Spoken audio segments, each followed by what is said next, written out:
వీళ్ళకి ఏంటంటే తెలంగాణ ప్రజల అమాయకత్వాన్ని, తెలంగాణ ప్రజల మంచితనాన్ని, భౌగోళిక తెలంగాణ పేరుతో కేసీఆర్ దళిత ముఖ్యమంత్రి చేస్తా అని దొర ముఖ్యమంత్రి అయ్యిండు. ఆయన 10 ఏళ్ళు ఎంజాయ్ చేసిండు, ఆయన అయిపోయింది. ప్రపంచంలో ఏ ముఖ్యమంత్రి చేయనంత ఎంజాయ్ చేసిండు. ఇప్పుడు ఆయనది అయిపోయింది. ఇప్పుడు ఈమె ఒక దుకాణం స్టార్ట్ చేసింది సామాజిక తెలంగాణ. సామాజిక తెలంగాణ గురించి మాట్లాడే అర్హత కవిత గారికి ఉందా?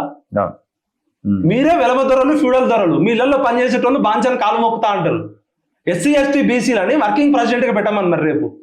సామాజిక తెలంగాణ అంటున్నారు, ఆమె కావాలంటుంది. మళ్ళీ అది కూడా అన్ని ఆమెకే కావాలి. ఎంపీ ఆమెకే కావాలి, ఎమ్మెల్సీ ఆమెకే కావాలి, జాగృతి ప్రెసిడెంట్ ఆమెకే కావాలా, అంతర్జాతీయ చంద్రమండలం దానికి ఆమె కావాలా. నేను ఒకసారి ఈ ఒలింపిక్ గేమ్స్ జరిగే దానిలో పారా ఒలింపిక్స్ అని ఇంకో ఒలింపిక్స్ ఉంటాయి, కల్చరల్ ఒలింపిక్స్, డెల్ఫిక్ గేమ్స్ అని నా ఫ్రెండ్ జర్మనీ నుంచి వస్తే పరిచయం చేసిన. డెల్ఫిక్ గేమ్స్ అనేది ప్రపంచవ్యాప్తంగా ఒలింపిక్ గేమ్స్ తర్వాత ఇంటర్నేషనల్ కల్చరల్ ఒలింపిక్స్, దానికి కూడా ఆమె ప్రెసిడెంట్ కావాలని పెట్టింది మొత్తం అంతర్జాతీయ